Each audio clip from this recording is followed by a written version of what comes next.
95, as you can see, it's an extremely short chapter, only 6 verses. Well, surely Aaron can't lengthen that to a whole 30 minutes of watching. Joshua 23. Sure I can. We're going to give you little faith. Again, this is a letter to the chief musician, a song to the chief musician, a song of David. But it starts in discouragement and despair and finishes in a place of trust, joy, and encouragement.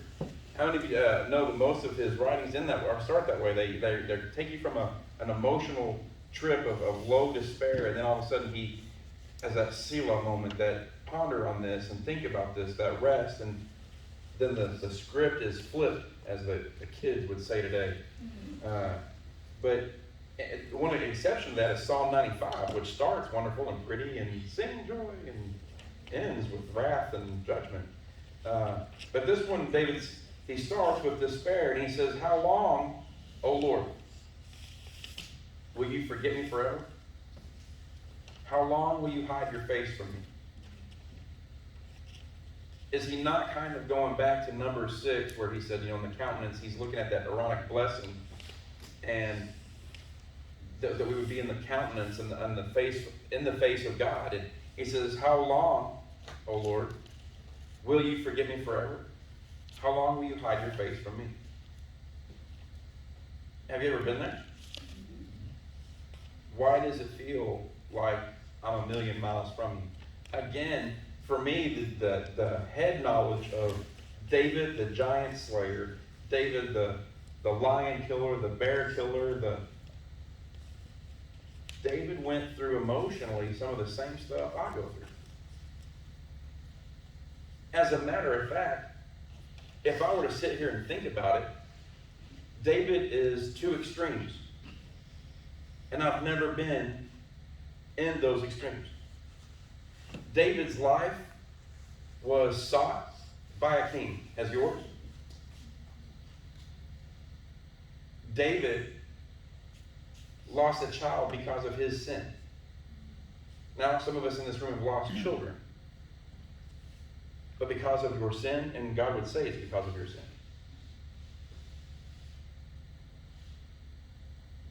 David was pursued by his own child. When we look back and we see the Star of David, and this is the symbol of Judaism and Israel, and what a wonderful king he was, it was not always roses for David. He went through some stuff. In fact, David's lowest of lows was way lower than my lows. But also his highest of highs seemed higher than mine. I don't remember dancing in the streets and Yolanda going, "You look ridiculous." She'd probably say. "You look ridiculous."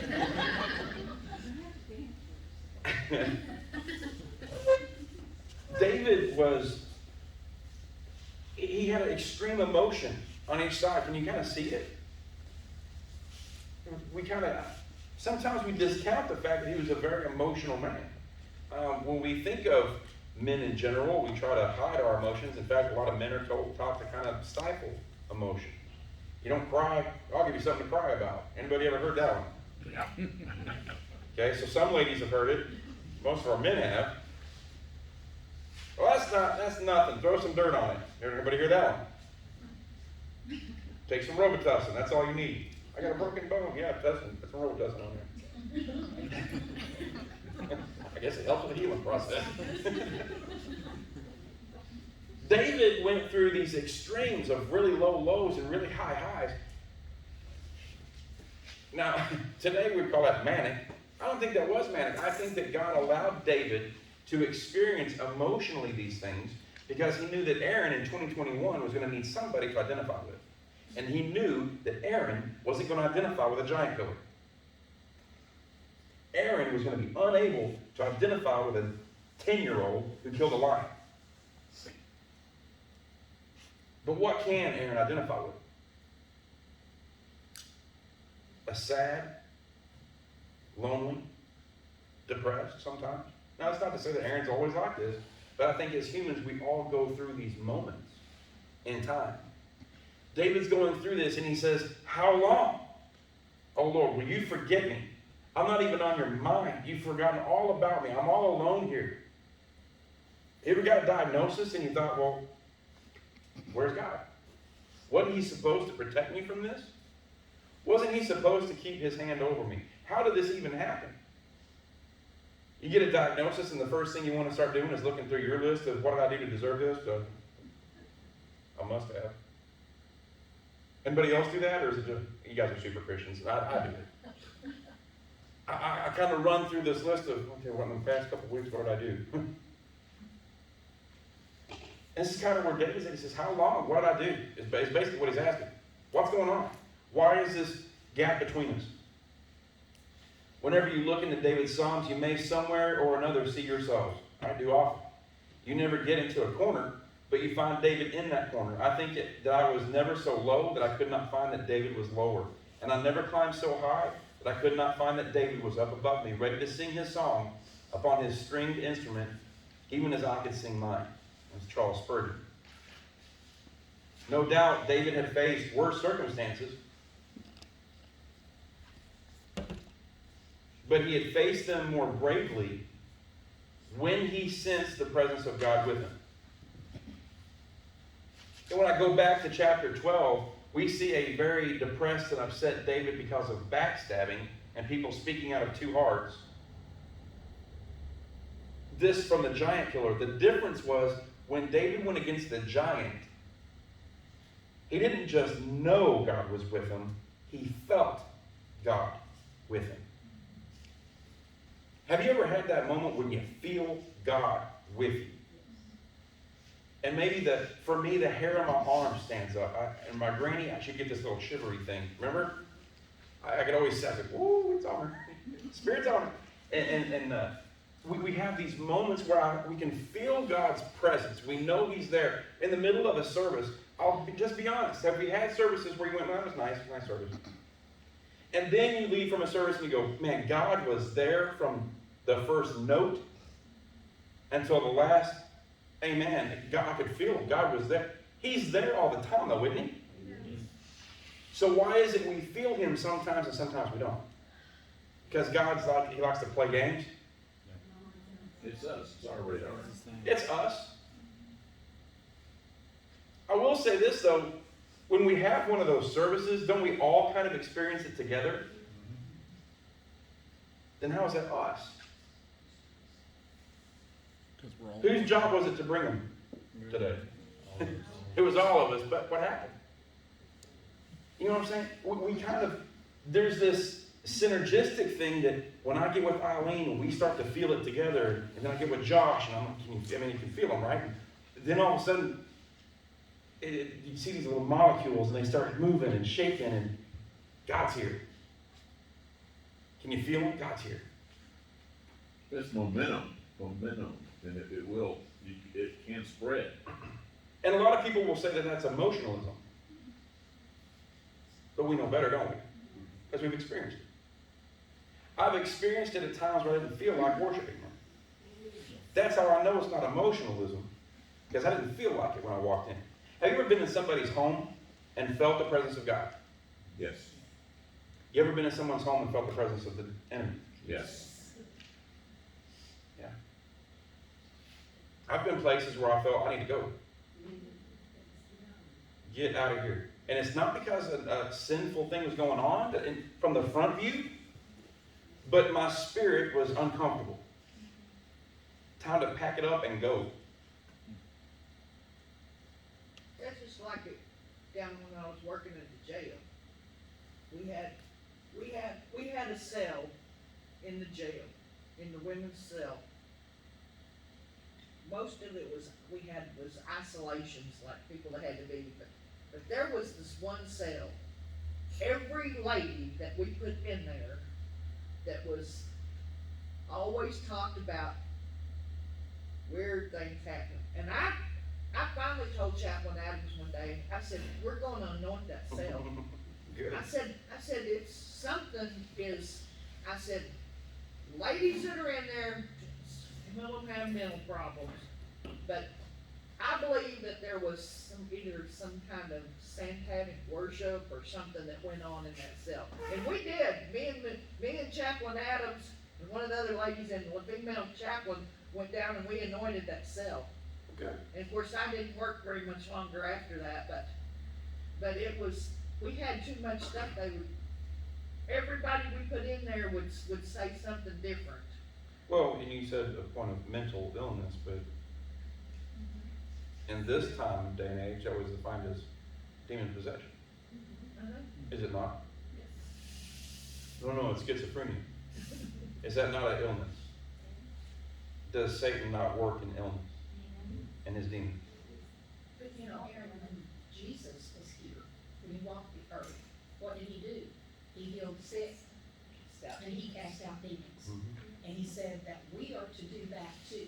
Right. We are to cast out demons, God. If there were no demons to cast out, why would he tell us that? Well, and that's, you look at the world today, they just redefined it. Yeah. Oh, no, that's bipolarism. Yeah. It's possession. That's what it is. And they need to be freed from it. But you see that David has gone through these emotional moments. And I'll tell you, I kind of can get the same way. If you've been to church and you felt the presence of God, aren't you excited to come back the next Sunday? Mm-hmm. You ever been excited to come to church and then went, That ever happened? You can be honest. You ever hurt my feelings? I was excited to be there, and I was, Aaron is really bringing it today. You know, Aaron, this reminds me of a lady pastor that we had way back when. I can say her name and people would still remember. But one night she was preaching and she just stopped preaching and she said, somebody come up here and her little girl was kept acting up and she kept, trying to trouble. She finally said, will somebody please come up here and help me? We're going to cast the devil out of this kid. And she said, she told later, she said she was a different child from then on. So I just remember that so well. She was stopped in the middle of something. Yeah. I remember some pastors back in those days who stopped in the middle of a sermon. We see that David faced all of these things, and I think that David was allowed to go through these emotional roller coasters because we would need to see it. Because if we watch David, the giant killer, I'm going to have a hard time relating to that guy. This guy, I can relate to. I've had the moments where I looked for God, I sought Him, but He didn't answer me when I thought He would. Because I can look in the scriptures and it says, seek and you shall find, knock and the door will be open. I'm seeking, I'm knocking. Where are you? Because my brain translates that to, if I start looking, He goes, here I am. And if I knock on the door, He's real quick to open. That's not what it says. Seek. And at some point you will find. Knock. And at some point I will open. I get this idea sometimes that God is my little genie. I can rub the lamp and poof, here He is, and I can lay all my cares on Him, and I can. God wants to hear my cares. He says, cast your cares upon me, for I care for you. But there are times I think that God has to bring us to a point of desperation. Because I can just pray for somebody to be healed. But my prayer gets a little bit different when I'm desperate. Would you agree? Yes. I can pray all day long, God, be with Anita, but when I'm desperate, when I'm praying for my wife, God, be with Yolanda today, hope she has a good day. But then whenever a doctor may say something, or it's a different flavor now I'm desperate. I need you, and I need you right now. Honestly, I think that God does not bring those, but God uses those. And He says, I need you to get to a point where you're desperate for me. Not just hungry for me, desperate for me. Because you realize I'm the only thing in this world that can get you through it.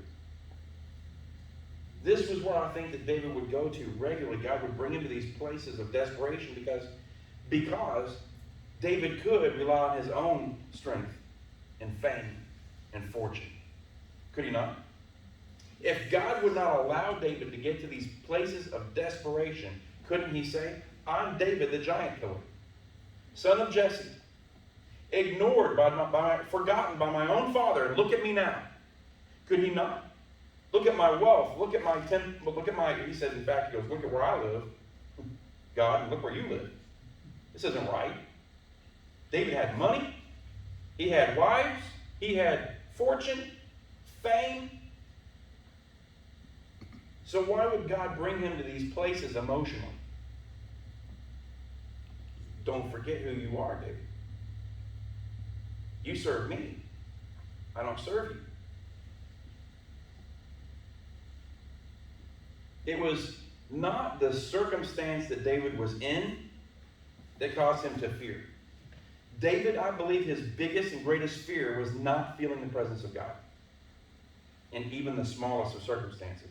It wasn't the huge test of Goliath that caused him fear. He felt God. He knew God was with him. It was in the moment when he thought for a moment, I can't feel God. Even in the smallest of circumstances, if I can't feel God in just getting by today, then I will fail. I've got to feel him. I've got to be in his presence. I've got to be in front of his face. Surely what he was going up against at this point when he wrote this chapter was less than a giant, a lion, or a bear. Would you agree? But God will never forget us. But Zion said, the Lord has forsaken me, and my Lord has forgotten me. But God responded in Isaiah, says, can a woman forget her nursing child and not have compassion on the son of her womb? Surely they may forget, yet I will not forget you. See, I have inscribed you where? On the palms of my hands. Isaiah 49, 14, 16. I will not forget you. I have inscribed you. I have a mark. Where is it? Is that prophetic? When Jesus looks at his own hands, do you not think he remembers? And I'm going to tell you, we've said it before, that if Jesus were to go on the cross for just Sister Faye, would he have done it? Absolutely. I think that we don't understand the mental capacity of God. I believe that when God looks at those scars, he looks at every person. And if he knows how many hairs are on Andy's head, then how can he not look at the scar and know of Andy? And remember him. I can't forget you, David. I don't forget any of my children. Remember what Isaiah wrote? I inscribed you on the palms of my hands. I couldn't forget you if I wanted to. I'm scarred for you. So great was my love. Why would you think I've forgotten you? In a sense, it was true for David, these feelings. But are feelings fact? Mm-mm. So why do we even have feelings? Wouldn't it have been better for God to just get rid of emotion and feeling and But it's like free choice that he also gave us. the free will? But God gives us emotions. He gives us feelings. Do you think that God has emotions and feelings? We're created in his image. I mean, how many animals do you know that really go through the whole spectrum of emotions that we do?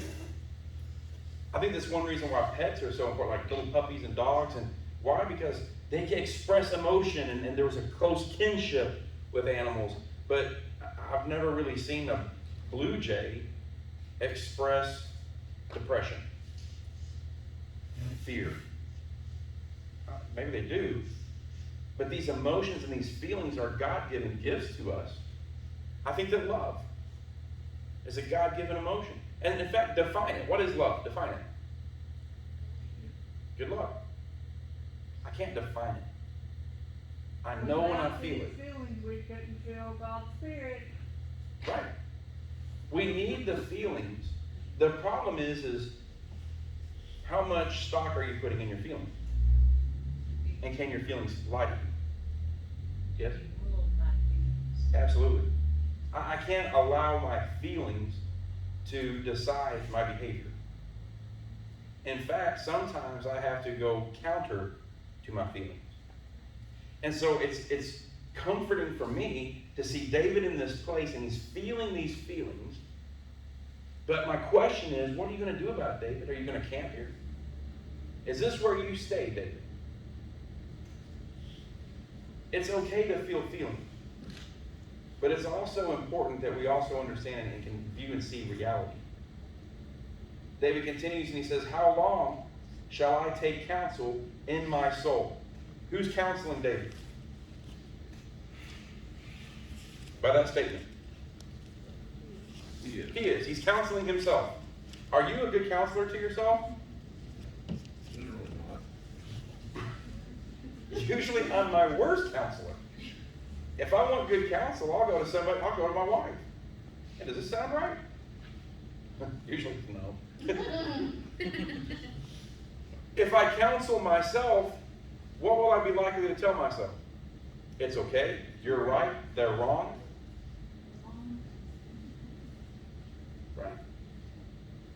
But he says, how long shall I take counsel in my soul? And as a matter of fact, he goes and he goes, how long will my enemy be exalted? You look at that. He said, how long? How many times? How long will you forget me? How long will you hide? How long shall I counsel myself? How long will my enemy be exalted? 4 times. Have you ever thought to yourself, I could endure this if I knew the time and date was going to be over? So, when I was a young man, in a little better shape, I used to do bicycle patrol for Fayetteville Police, and some of the guys, they were I'm going to ride. They said, hey, we're riding for the Heart and Lung Association. We're starting in Fayetteville, and we're going to ride to Alma over 71 feet. You're crazy. Aaron, you ride the bike all the time. Come on, you can make it. Okay, I'll go. Anybody ever go over Mount Gabor? So here's the downside. So you're riding, and when you ride a hill, you attack it. I'm going to attack it because I'm not stopping until I get to the top. Because if I start to think, I might as well get off and push it. But if I can look at it like a fight, and I'm not going to fight until I've won. But you know how disheartening it is to see the top, and you get to the top just to realize it keeps going. I've drove a deer up the mountain that way. You go right on top of this rise, and you get to the top of that rise, and there's another one. I'm almost there. I see the horizon. No. There's another hill. Anybody, I've been there. Emotionally, I've been there. God, I could endure this if you would just tell me when I was where the top is. Where's the top? When do I get there? I'll endure whatever. But the problem is I don't know that, and sometimes it feels like it just keeps going again. And that's where the wind really gets taken out of my sails. Just that kick to the gut. Really? I thought I was past this. I thought if I could just get here. You're telling me I gotta keep going? That's what he's talking is how long? How long, how long, how long? He wants to know a time frame. David, you're speaking my language. How long shall I take counsel in my own soul? Don't do that. Having sorrow in my heart daily.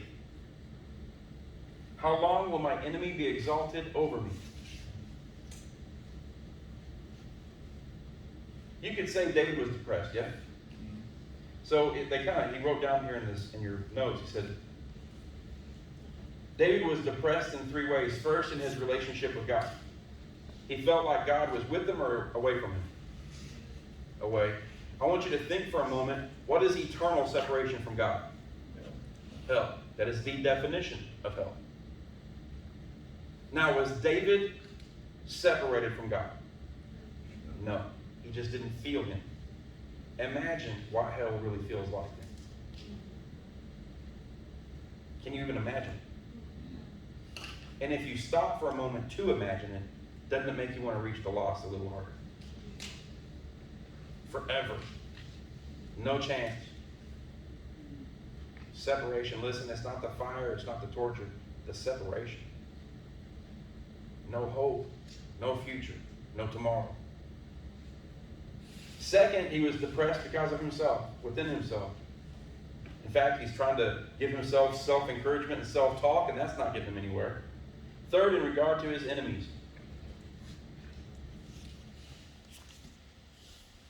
There's a list of several sources of spiritual depression. Your temperament may incline one to depression. Illness can drain the physical strength and lead to depression.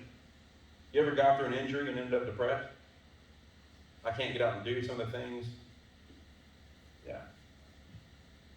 Exhaustion. How many of you ever go through exhaustion? And I'm not talking, listen, I've sat in, anybody ever go to meetings at work, your whole day's meetings? I'm going to give you a little behind the scenes of my job. If I didn't have the meetings, I could get some work done. We do that many meetings, and when I get done, you know what I've actually physically done? Nothing. But I go home exhausted. Spiritually, we kind of go through the same thing. I've been in meetings all day long. I've got no work done, and yet I'm spiritually exhausted. I'm mentally exhausted. I'm physically drained. Tired. It can lead to depression and feelings of abandonment. But then, does David stay there? It says, consider and hear me. Now, is he saying like just let the sounds reverberate off your eardrum, or is he saying actually pay attention to, listen to what I have to say? How many times have we heard David already say that? Listen when I talk to you. Answer, Linda, right? Listen, Linda. He says, consider and hear me, O Lord my God. Now, David had just got through saying, how long will you forget me? How long will you ignore me? How long? And then he turns around and says, listen to me, hear me. It's almost like he's saying, I feel like you don't, but I know you do.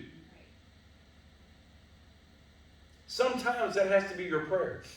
I feel, God, like you don't, but I know you do. Feel like you don't hear me. Know you do. Feel like you don't see me. I know you do. I feel like you're against me, but I know you're for me. I've got to speak it even though I don't feel it because my feelings lie. Consider and hear me, O Lord, my God. Enlighten my eyes. In other words, David is saying, what I feel, I know is false. It's not true. My eyes have a haze. There's a darkness. I know you're there. I know you see me, but I don't see you seeing me. So open my eyes. David's figured it out. The problem is not God. Who's the problem? David. He could say, show up with a trumpet, let me know you're here, but he didn't say it. He goes, open my eyes because you're here. You've got to be here. Your word said you would be here. So open my eyes. The problem is not with you, it's with me.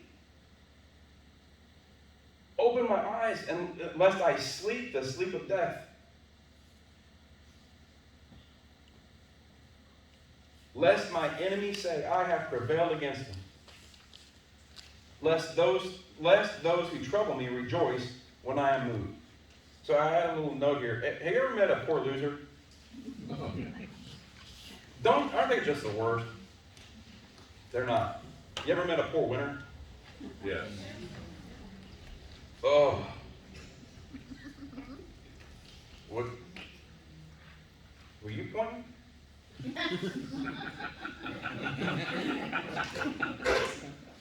Kendrick.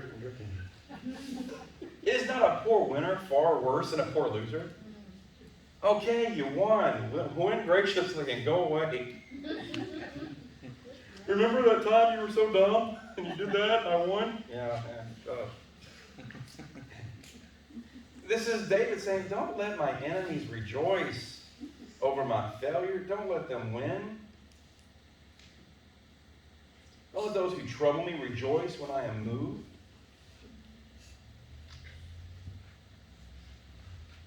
In fact, the note says, knowing how his enemies would gloat over his fall, David was even more determined to not be moved. The nice thing about David was he was stubborn. Anybody ever told you were stubborn? We had a conversation, my family had a conversation about this just the other night. You know that's not always a bad thing. True, it's not. David, I think, was very stubborn. But properly stubborn. Not just, well, I'm going to win this argument. He knew in his heart that his feelings would tell him one thing, but he was stubborn enough to know his God.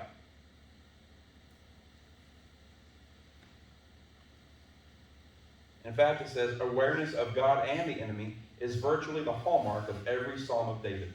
The positive and negative charges which produce the driving force of his best years.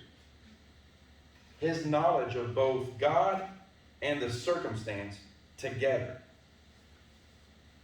David was very, very aware of his own feelings, of his surroundings, of the political climate, of his nation, of his people, and where God fit into all those things.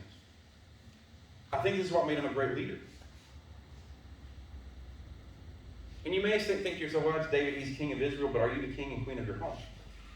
Should you also be in that same boat? Because listen, we can look at our political climate and run in despair and chickens with our head cut off, and the sky is falling, the sky is falling. The truth of the matter is, God is still here, he's still on the throne, he still sees you, he still hears you. Are you stubborn enough to not be moved? Well, you're pretty close-minded on this whole Jesus thing, Aaron. You're right, I can afford to be, because I'm right.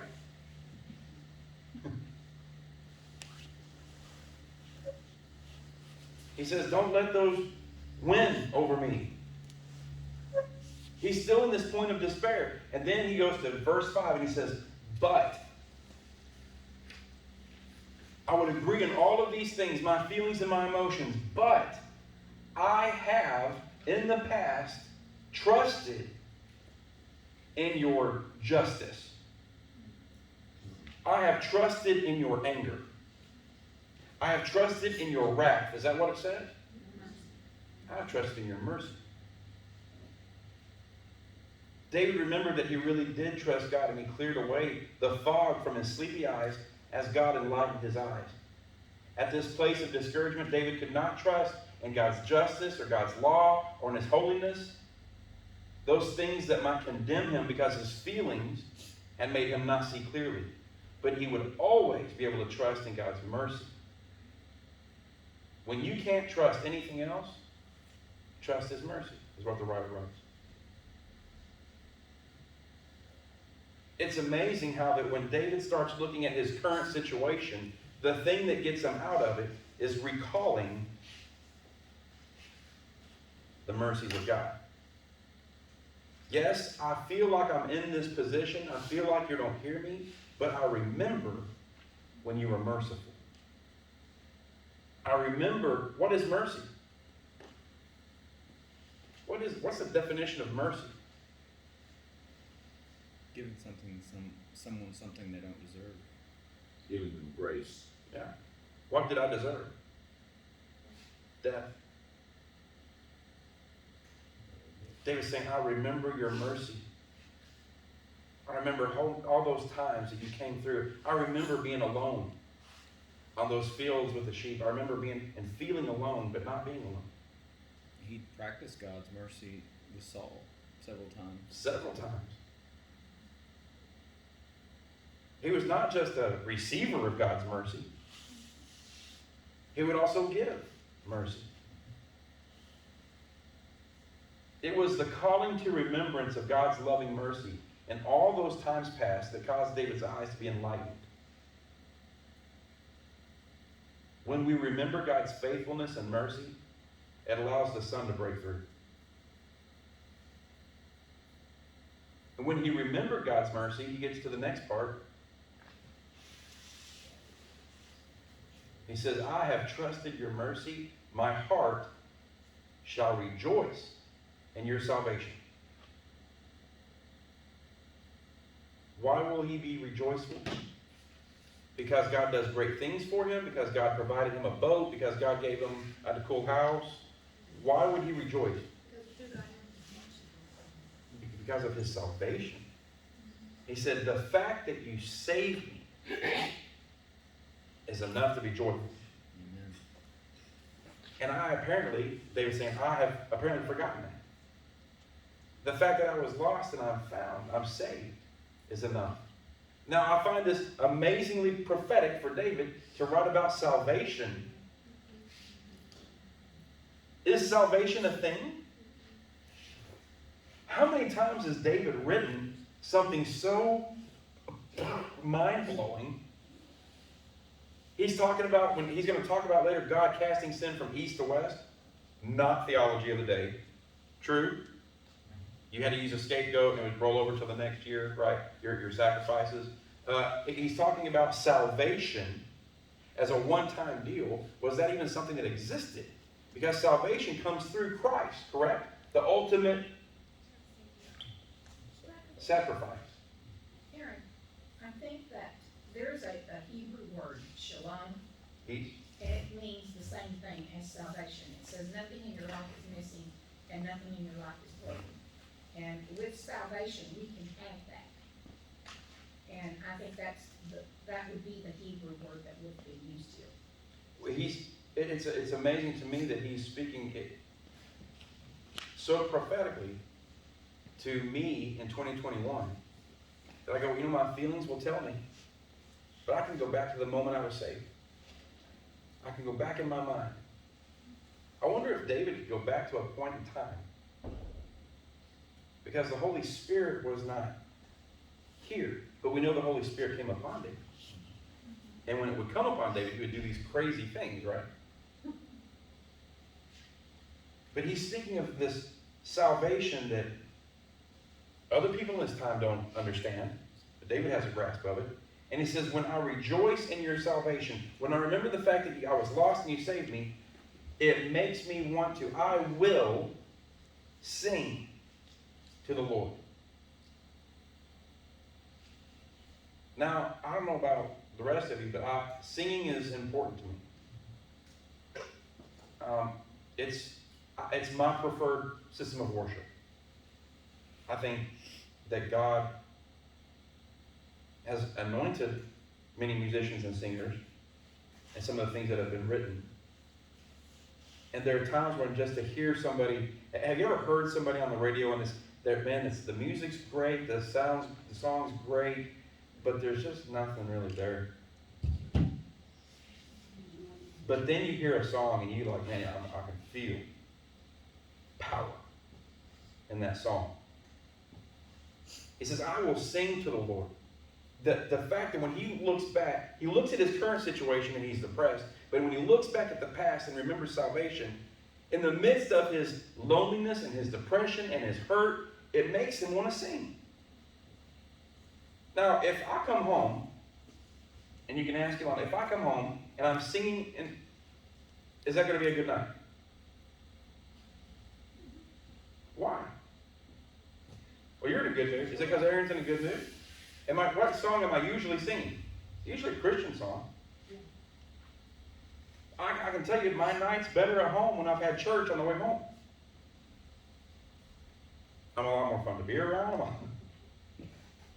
And so he says, in the midst of chaos surrounding me, when I think to my salvation, it stirs within me singing. Because he has dealt bountifully with me. So many times I've always thought God will give me just enough. I've said it before, and I'll bring it up again. Israel Houghton is a singer that I really, really enjoy. He was talking about, he said he's got Grammys and knows rubbed elbows with some big wigs, but he said he didn't name them, but he said one of my buddies who's got a lot of Grammys and stuff, he said he wanted to go shopping for a car, and he goes, come with me, and they live in Houston. And he goes, okay, well, what are we looking for? And he goes, I'm going to go buy a Rolls Royce. Anybody ever priced a brand new Rolls Royce? Yeah, 6 figures. And he's like, oh, okay. Well, yeah, I want to go with you.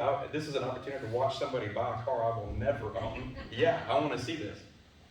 And so they're going through the car lot. And now understand that on the car lot, there's probably only like 5 cars. It's not like you would think about a car lot. They are custom making and ordering. And so they're walking by, and he's looking on the sides of the cars, expecting to see like a price and stuff. They're not gonna have it on a Rolls Royce. But he looks on the side of the car, and you know how they don't have like your estimated miles per gallon, and that's not there because people who afford Rolls Royces don't care about price per gallon. But he's looking at it, it has horsepower and torque, and he looks down at his top speed. Do you remember what it said? Sufficient. No number. How fast do you think you need to go? Because this car will go. When I've looked at God's grace is sufficient for me, I always in my mind thought it was just enough to cover what you did. But the truth is, it's just like this car. It is sufficient. You want to do 80, it'll go way past 80. And so David has looked and he said, not only did you save me, but you have dealt bountifully with me. You see, when I think back to the salvation moment, it makes me want to sing. But then I think about the other things that you do for me. The other blessings. The way you bountifully meet my needs. Spiritually, emotionally, mentally, physically. Do you think that God doesn't want you to have money? Because money is the root of all evil, right? No. The love of money. That doesn't mind rich people. It's the love of money that's the problem. I says, I want to deal bountifully with you. Isn't it amazing how David, he's in this place of depression, but then when he started, all he did was, he started his thought where? The moment of salvation. That opened his, enlightened his eyes, and caused what to stir within him? The presence of God. It made him want to sing. And then when all of that came to bear, then what? I remember all the times you were so bountiful with me. More than I could think of or ask. I can tell you there was a time that when Yolanda and I were dating, I had no idea anything really about Yolanda. And I thought, you know, God, if she's a Christian woman and she can cook and